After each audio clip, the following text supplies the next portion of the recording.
కాకినాడ జిల్లా పిఠాపురం నియోజకవర్గంలోని యువత స్వరం వినిపించింది. ఇక ఆర్బీఆర్ హెచ్ఆర్ కళాశాల ఆటల ప్రాంగణాన్ని అన్యక్రాంతం కాకుండా కాపాడాలంటూ యువకులు ఉద్యమించారు. పిఠాపురం పట్టణంలోని ఆర్ఆర్బీ హెచ్ఆర్ కళాశాల ఆటల ప్రాంగణం ఎన్నో క్రీడలకు అనుకూలంగా ఉండి అనేక మంది క్రీడాకారులకు శిక్షణ కేంద్రంగా నిలుస్తుందని యువకులు తెలిపారు. ఈ గ్రౌండ్ అభివృద్ధి కోసం ఎంతో మంది దాతలు ముందుకు వచ్చి సహకారం అందిస్తున్నారని, అయితే కొంతమంది స్వలాభం కోసం ఆటల ప్రాంగణాన్ని ఎగ్జిబిషన్లకు ఇచ్చి గ్రౌండ్ ను పూర్తిగా నాశనం చేస్తున్నారని వాపోయారు. ఈ నేపథ్యంలో friends for ever youth committee ఆధ్వర్యంలో యువకులు అందరూ కలిసి ఆటల ప్రాంగణాన్ని కాపాడాలనే దృఢ సంకల్పంతో పిఠాపురం పడ్డ కార్యక్రమంలోని మరియు ఆర్ఆర్బీ హెచ్ఆర్ జూనియర్ కళాశాల ప్రిన్సిపాల్ కు వినతి పత్రాలను అందజేశారు. ఈ విషయంపై అధికారులు సానుకూలంగా స్పందించారని, ఇప్పటికైనా ఎవరు ఆటల ప్రాంగణాన్ని అన్యక్రాంతం చేయకుండా తగిన చర్యలు తీసుకోవాలని యువకులు కోరారు.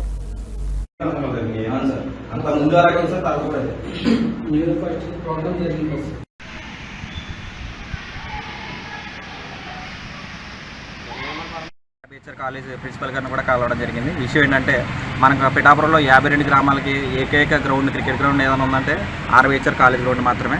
ఆ గ్రౌండ్ని వ్యాపారాల నిమిత్తం, ఆ కార్యక్రమాల నిమిత్తం మొత్తం పాడు చేస్తున్నారు. ఇప్పటివరకు కూడా ఎన్ని కార్యక్రమాలు జరిగినా సరే ఎవరు శుభ్రం చేసి ఏం లేదు.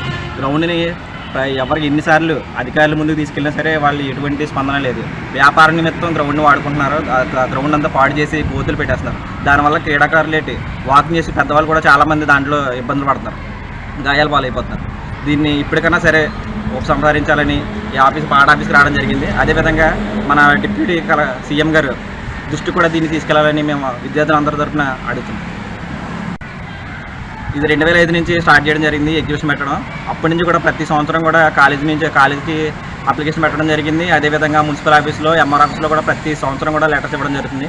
కానీ ఎటువంటి ఉపయోగం లేదు. మాకు గ్రౌండ్ని పాడు చేస్తున్నారు తప్ప, ఏమన్నా పైన అధికారులు తెలియాలని చెప్తున్నారు తప్ప ఎవరు కూడా దాని మీద స్పందించి ముందు రావడం లేదు. ఈసారైనా సరే మన నియోజకవర్గ